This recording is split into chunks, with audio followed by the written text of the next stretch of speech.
Hello, Astronomy. This is the first video in what will likely be two videos on our final topic, Unit 6, Galaxies and the Universe.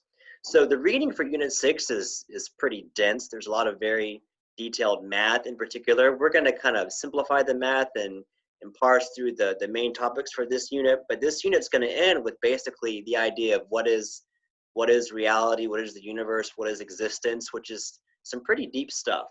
So let's just begin with something simple. This is just a nice beauty shot of our Milky Way galaxy. This is actually a composite picture. You obviously can't get one shot of the Milky Way because we're in the Milky Way.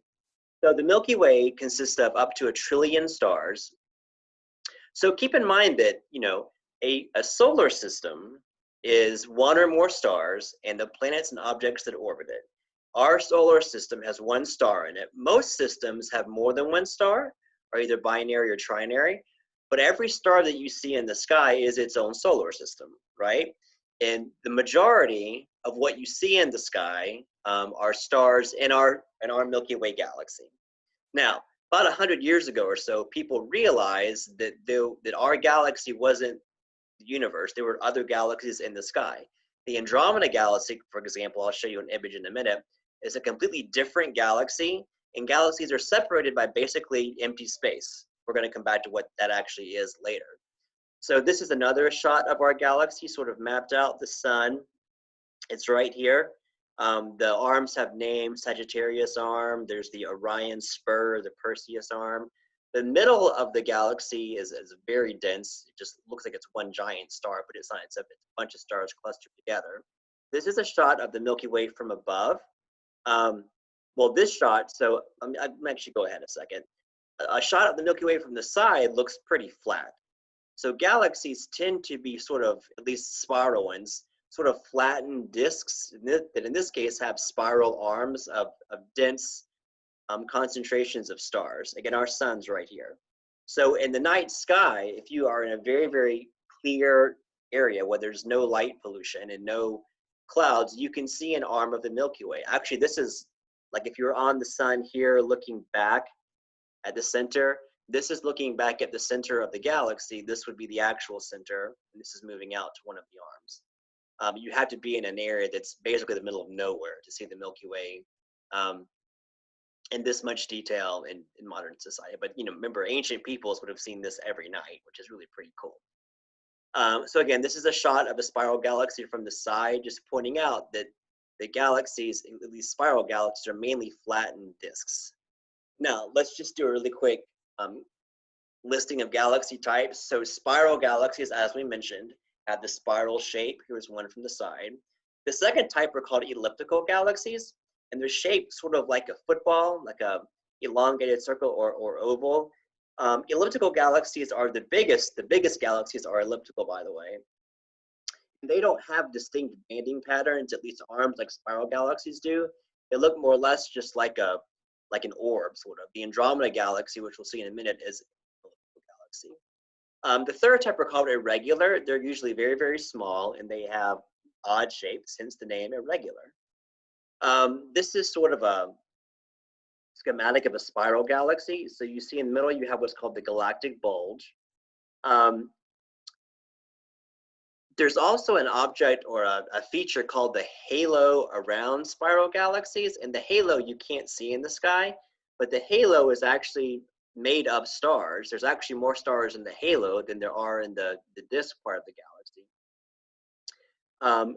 Clusters found in the halo are called globular clusters, and clusters found in the disk section would be open clusters. And again, our sun is right here in the Milky Way. Okay. All right. So you can actually further classify galaxies. So spirals, some spirals have a bar in the center, so they're called barred spirals. We've done irregular. This is a spiral with no bar. Peculiar galaxies are actually galaxies formed from one or more galaxies colliding. Lenticular galaxies are interesting. They're named that because they look kind of like lenses. They're basically sort of like halfway between an elliptical galaxy and a spiral galaxy, because you can sort of see, like, it looks like a lens. You can see that there are bands, but there aren't arms. In a true elliptical, you don't have the banding pattern. In a lenticular galaxy, you do. And again, the word lenticular comes from the same root as the word lens. Here's the Andromeda Galaxy with a super good telescope. You can see it is a elliptical galaxy. This is a picture taken in the night sky with a time-exposed camera, where basically you expose the film to light for a couple seconds or even longer to get more light sort of developed into the film or exposed into the film. You can see a shooting star here, a satellite going through, and the stars aren't distinct points in this picture. They're kind of fuzzy dots because the stars are moving obviously in the sky. So in a time-exposed picture, you can see the Andromeda Galaxy is very clear, but the idea is you've collected more light than you would in the instant that you normally see the sky or that a camera would take a picture. Okay, so now we need to switch gears for a second into a phenomenon called the Doppler effect. So you've probably learned the Doppler effect before, maybe in physics class. So the Doppler effect is this idea of an object that's giving off some kind of wave. It could be sound, it could be light, it could be a radio wave. But if that object is moving, the frequency of the object from your perspective might be different. The best example is a train or a police car going past you really quick. When the car is passing it, right before it passes you, the frequency seems to go up. And when it passes you, the frequency seems to go down. So with sound, the pitch of a sound is its frequency. The higher the frequency, measured in hertz, the higher the pitch, and the frequency is just the number of waves per second. So if an object gives off sound, but is not moving relative to you, the frequency doesn't change. But if in this case, say the train's coming toward you, well, if it's coming toward you, you're going to get more waves per second because it's coming toward you. The waves are going to be, the idea is the wavelength will be compressed, so the frequency will go up. If it's moving away from you, you're going to get fewer because it's moving away from you. With sound, you've heard this with a siren moving past you. With light, you usually call it a blue shift or a red shift. Now, the names, blue just means it's getting shorter, the wavelength. Red means it's getting longer. It doesn't mean it's actually turning blue or turning red, although in some cases, if you had a yellow light that was moving away from you and it shifted toward red, could a yellow light actually appear red to you? It totally could. If something that's red gets red shifted, then it would move into infrared and you wouldn't be able to see it with visible light at all. So a blue shift means that the wavelengths are being compressed. A red shift means they're being elongated, okay? We've seen absorption or emission lines before. So here you have some very distinct emission lines. If the pattern of lines moves to the left, that's called a blue shift. If it moves to the right, that's called a red shift, okay? This picture shows you, so the middle one is, these are absorption spectra. So here's the object, it's not moving, the light's coming toward you, you put it through a prism or diffraction grating or whatever, and you get the distinct pattern of lines. These two are probably the sodium lines, remember? So look at the spectra above it. It's the exact same lines, the pattern, but it's been shifted toward blue. The one down here, it's been shifted toward red, okay? So like this line that was in orange, here it's more towards red. Here it's actually sort of turned red, or in the red part of the spectrum. Here you have one that's sort of in green, all right? Or here it's in green, and here it's been shifted more towards the blue side. So basically, what's the point of all this? So the Doppler effect, or the Doppler shift, is a phenomenon by which the wavelength or frequency of something changes because the object is moving, okay? So how does this relate to astronomy? So, okay, well, this just shows another diagram.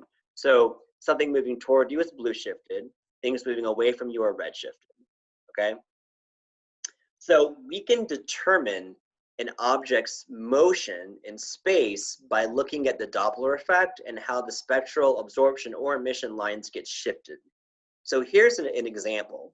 So the sun actually kind of wobbles in a circle due to Jupiter's gravity. When Jupiter is sort of moving around the sun, it sort of tugs on the sun. So imagine this is the sun, and this is not to scale clearly. This is Jupiter. When Jupiter comes around the sun this way, it kind of pulls on it toward, this is your perspective, telescope. So if the sun's sort of being tugged toward you, that's a blue shift. When Jupiter swings around the sun, it pulls it the other way, away from you. So in Jupiter's sort of circular wobble, in the sun's circular wobble, you can detect that because when it wobbles towards you, it's a blue shift. When it wobbles away from you, it's a red shift. All right.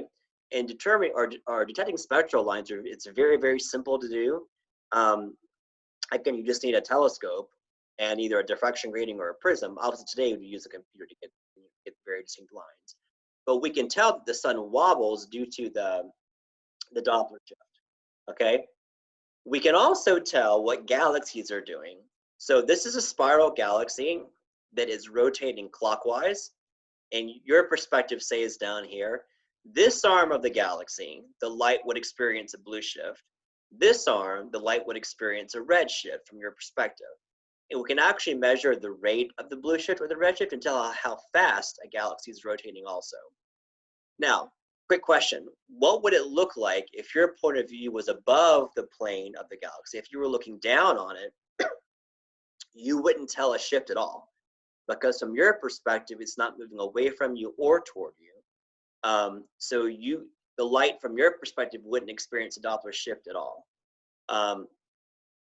So looking at a galaxy from the side, you can measure the shifts much better than you can from the top relative to your position, okay? And remember, space is 3D, so you can have galaxies, above, below, left, right, diagonally, rotating up and down, transverse, in the plane, off the plane, in any kind of direction. But you can detect those by using the Doppler effect. Super duper important. Okay, so this picture, this leads us to some interesting traits of the universe. So this looks a little complicated, so just bear with me. So this is the spectral lines for calcium, okay? We assign the spectral lines letters, either capital or lowercase. And I want you to notice that the K line and the H line here on the left, the scale at the bottom is in nanometers.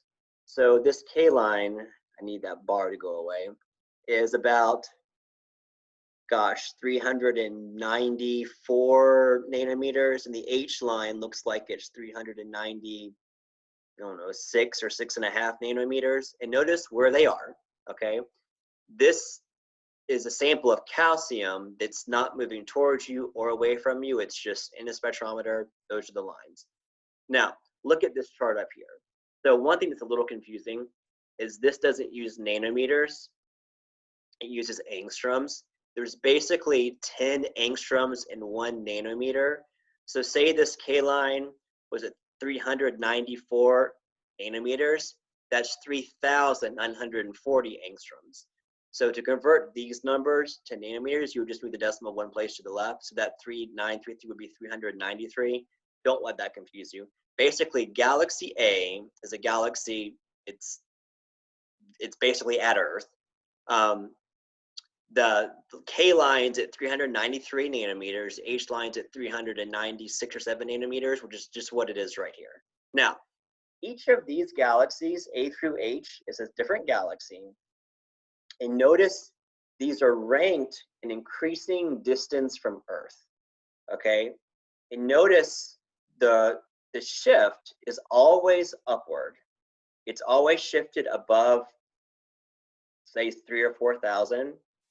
So all of these shifts are red shifts. So all of these galaxies, apart from our own in this diagram, are being shifted to the red side of the spectrum. And the further away they are, they're being shifted more. So this leads us to an important observation in the universe, and that all galaxies outside our own local group, our local group of galaxies are the ones closest to us. Aside from those, all the other billions or trillions of galaxies are redshifted, which means they're moving away from us, right? And the further away they are, they're moving away from us faster, okay? That's a crazy observation, all right? This diagram shows the idea of, say you took a balloon and put dots on it with a Sharpie. and you blew the balloon up and say this one is the Earth, right? As the balloon gets bigger, all the dots get further away, and the dots that were further away get further away faster, okay? Does this mean that we are the center of existence? No.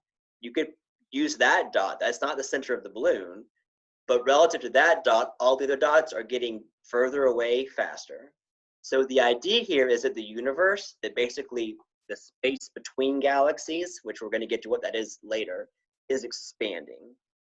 The sort of notion of an expanding universe comes from the idea that all galaxies outside our own local group are moving away from us, and the ones further away are moving faster. Now, I said a minute ago, the ones in our local group are coming toward us. So what force would offset two things moving apart? Gravity would cause things to come together. And galaxies have a lot of gravity, right? So take, for example, the Andromeda galaxy. That's the closest galaxy to ours. It's actually coming toward us. And at some point, they're going to collide. You know, it won't be tomorrow, so don't worry about it. But the gravity of the Milky Way and Andromeda are pulling them close to each other, all right? So it's sort of like the universe is expanding, but say these two dots can actually move toward each other. If they're moving toward each other faster than the universe is expanding, then relative, it becoming toward you, right? Galaxies outside our own local group are so far away, the gravity doesn't affect each other, at least not measurably enough, or not faster than the rate of expansion, I should say. Toward the universe is expanding faster than they are potentially coming together. I hope that made sense. Anyway, the universe is expanding. The evidence for that is that all galaxies outside our own local group are being redshifted, which means they're moving away, okay? Obviously, this is going to kind of lead to where the Big Bang Theory comes from, because if you move forward in time, the universe is getting bigger. But what happens if you go back in time and reverse that? Well, the balloon would deflate. What was that? Well, that's going to be the next video. So don't get get excited, but you just got to wait on that one. So this is Edwin Hubble. Edwin Hubble, very, very, very important dude. He was probably the most important astronomer in the 20th century for sure. Maybe Galileo would argue, but maybe of all time. The Hubble Space Telescope is named for him. This picture I think is taken in the 1950s. He had died by the time the Hubble was built. He advocated for a telescope in space, so they named the Hubble after him. He did not build it or anything. So Edwin Hubble was an astronomer very famous in the first half of the 20th century, who basically puts all these facts together. And he's the guy that figures out that the universe is expanding. He took a lot of discoveries and observations from other scientists. A lot of the data he used, he did not himself create, but he sort of synthesized all of, the Doppler effect, the redshift, all the things. He didn't discover the redshift. Someone else discovered that, but he figured out what it all meant. And he has so this picture calls it Hubble's Law. It shouldn't be called that. Well, I'll tell you what it should be called in a minute. So this is a graph that shows each point is a different galaxy, right? And it shows the distance the galaxy is from us and how fast it's moving away from us. And see, the correlation is almost linear. In this picture, it is pretty linear, where the further away galaxies are from us, the faster they move away from us. Lots of folks call this Hubble's Law. It's not a law like the law of gravity, because it's not quite this simple. The further away, actually, the line actually kind of starts to curve upwards a little bit. That's a later topic. Calling it Hubble's relation or Hubble's relationship is a better way to call it that, because this isn't a physical law of nature. It's just an observation that he put together that tells us something. It tells us the universe is expanding, and the further away things are from us, it's expanding faster. Okay. Okay, cool. Now, switching topics briefly. So it's very important to understand how far away things are from Earth and how bright things are from Earth. If I held a very bright light bulb up to your eye, it would hurt, right? If I held that light bulb a mile away, you wouldn't, basically, you might not even see it at all, right? So the amount of light something gives off is important to its brightness. That's obvious. But how far away it is also important. A dim light right up to your eye would hurt. A dim light, across the room, you can look at that, no problem. The inverse square law is a very important, this actually is a law. This diagram is showing it with light, but it could also be radio waves or infrared or any kind of part of the EM spectrum. So the inverse square law says this, and this is super important, all right? It basically says, if I double the distance something is away from you, the intensity of the light goes down by a fourth, all right? If I triple how far away it is from you, the intensity of light goes down by a ninth, okay? So to tell how much an object dims, you take how far away it is from you. Like if I made it 4 times further away, the brightness would be down by a 16th or down to a 16th, okay? So it's the inverse square law. The brightness decreases by the inverse of the square. So if it was 4 meters away, now it's 8 meters away, you doubled it. So the brightness would go down to a fourth. So say it was 4 meters, now it's 8 meters. Say it was a light bulb, a light bulb that was 16 watts. I'm making up the number because the math will be easy. If it was 16 watts, the brightness to you would go down to 4 watts because it went down a fourth, okay? Or it went down a factor of 4. It's a fourth of the brightness, okay? So if you double the distance, the brightness is cut in half.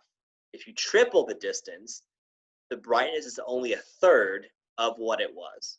Okay, the inverse square law is super important for astronomy, okay? So I want to end this video with, we've discussed from time to time in this class how we determine an object's distance. There's many different ways to do it. We've discussed parallax. That was and there's a very short video I want to show you in a minute, is the idea of your thumb in front of your face and you change your eyes and the background changes, so you can tell how much the background changes. If my thumb is in a tree, now my thumb is in a different tree. You can tell by how much your thumb seemed to move in the background using some trigonometry. You can tell how far the object is away from you. Cepheid or Cepheid, I've heard it pronounced both ways. Cepheid variable stars are another way you can determine that. These are stars that pulse, all right? They get brighter and dimmer over a pattern, right?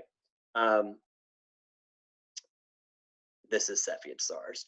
So they might get brighter and dimmer over the course of 50 days, and they have these patterns. And scientists figured out in the 20th century that the longer their period, the brighter they are. So much so it's a linear relationship. It's type 2 Cepheids that we really use, that I can tell you that if a type 2 Cepheid star has a period of 50 days, I can tell you how bright it actually is.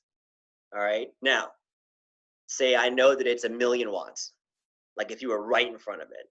Well, from Earth, if it's supposed to be 1,000,000 watts and it's only 500,000 watts, it went down by a factor of 2. So if we know how bright that it is actually, how bright it appears from Earth, use the inverse square law, you can tell how far away it is, okay? So the key is knowing how bright it actually is. Type 1 supernova, or a kind of supernova, that's the dashed line here. The reading goes into detail as to why this is, but when these stars go supernova, you know exactly how bright they are. I don't care where it is. If you were right in front of it, how bright it actually is, it's 30 watts, right? If you know how bright that it actually is, you know how bright it appears on Earth, which would be dimmer because you're further away, you can tell how far away it is using the inverse square law. In redshift calculations, it's just the idea, if Hubble's constant, if Hubble's relation is correct, and know how much something is redshifted, the further away it is, the more it's redshifted, right? And what's interesting, and I'm going to end, so this is a picture, I forget, galaxy. This is a type 2 supernova. I'm sorry, a type 1 supernova. You can see it's not here. Here it is. I know how bright that actually is. How bright is it on Earth? It's dimmer because you're further away. Use the inverse square law to tell how far away it is. Type 2 supernova, you wouldn't really use this. Type 1s are the ones that we use for getting the distance to things. Okay, that I don't want to do yet. So what's interesting is, so this is 4 different methods of determining an object's distance to you. And, people, we've discussed the whole idea of people who think the Earth is 6,000 years old and how they will say things like, well, yeah, things are far away. A star is 1,000,000 light years away, but that light was, God created the universe where that light was already on its way, to try and discount how far things actually are in space. It's not really 1,000,000 light years away. It's really only 1,000 light years away. It's just the light was created already in motion. These methods are all very, very different methods. And say maybe one of them is wrong. Maybe we're doing one of them totally wrong. Could that be true? Sure, it could be true. But each of these methods gives us more or less the same distances. Some work better for closer things or further away things than others. But type 1 supernova and Cepheid variable stars are 2 totally different ways of determining an object's distance, but they both give us the same numbers, right? So if I'm looking at a galaxy that has Cepheid variable stars and I get its distance, and then it has type 1 supernova, gives me a distance, it's the same number, then I use how much the light's being redshifted, and Hubble's relation gives me the exact same number. It tells you that overall the methods are pretty sound, okay? The last thing I want to do is, this is a short little video that quickly reviews in simplified terms the ways of figuring out distances. I want to show this real quick. So the universe is absolutely huge. And to me, it's really amazing that we're able to look up from this tiny little planet and actually measure the distance to things which are so incredibly far away. Imagine yourself driving down along a road and looking out the window. Fences by the road seem to rush past really quickly. More distant trees seem to move more slowly, and distant mountains seem to barely move at all. This is due to something called parallax, and we can use it to measure distances. Say you wanted to know how far away a tree was. You could stop the car and take a picture of the tree with the mountain in the background. If you drove down the road and took another picture, you'd see the position of the tree shift relative to the mountain. If you knew how far you'd driven along the road, you could then do some simple maths to work out how far the tree was from you. This is how we measure the distance to the nearest stars. Instead of traveling down the road, we use the movement of the Earth as it orbits the Sun. In observations taken 6 months apart, the positions of nearby stars will shift relative to more distant stars in the background. And we can use the same geometry to work out how far away the nearby stars are from us. But the vast majority of things in space are much further away. Like the mountains in our example, they don't appear to move at all. So how do we know how far away they are? Imagine that you're walking around Greenwich Park at night, and you see a light. If the light moves away from you, you'll see it appear to get dimmer. And if it moves towards you, it will appear to get brighter. If you know exactly how luminous the light is, say it's a 40-watt bulb, you can use how bright it looks to you to work out its distance from you. And you can do the same for any other 40-watt bulbs. But other types of light could either be dim and up close, or bright and far away. Only objects of known luminosity, called standard candles, can be used to measure distances. There are lots of different things in the universe that we use as standard candles. For instance, Cepheid variable stars get brighter and dimmer in a regular way that tells us how luminous they are. So we can work out their distance, or the distance to a galaxy that they live in. But there are limits to using standard candles. What if something's in the way, blocking some of their light? Or what if you want to know the distance to a galaxy that has no standard candle? Imagine a fire engine. Its siren emits sound waves. As it rushes along the road, the crests of the sound waves in front of it are closer together than those behind it. Since the distance between the crests of sound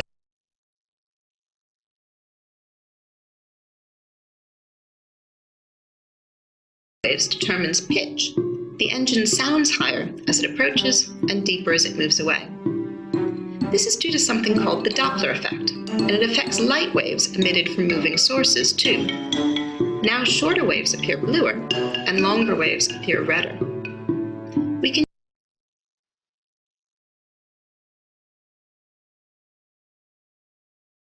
use this blue shift and red shift of light to study the motions of things in space. Looking at galaxies containing standard candles, astronomers found that the light from all distant galaxies was redshifted. The more distant the galaxy, the greater the redshift. We now understand this is because our universe is expanding. From our viewpoint, all distant galaxies seem to be moving away from us because the space between us and them is stretching out. More distant galaxies appear to recede faster because there is more space between us to expand. Light waves traveling to us from distant galaxies are redshifted, not because they're moving away from us, but because they've been stretched out as they traveled to us through our expanding universe. We know how far away things are in the distant universe by measuring how redshifted their light is. What's most incredible to me is how all these measurements build on each other. It's only by knowing the scale of our solar system, the distance between the Earth and the Sun, that we're able to measure the distances to nearby stars using parallax. If we can learn how far it is to some nearby standard candles using parallax, we can then use comparison between standard candles to measure the distances to farther stars and galaxies. Finally, by studying the motions of galaxies with standard candles, we learn we can use redshift to measure distances throughout our expanding universe.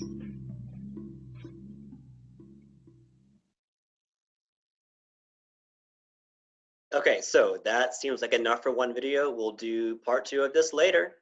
All right, see you next time.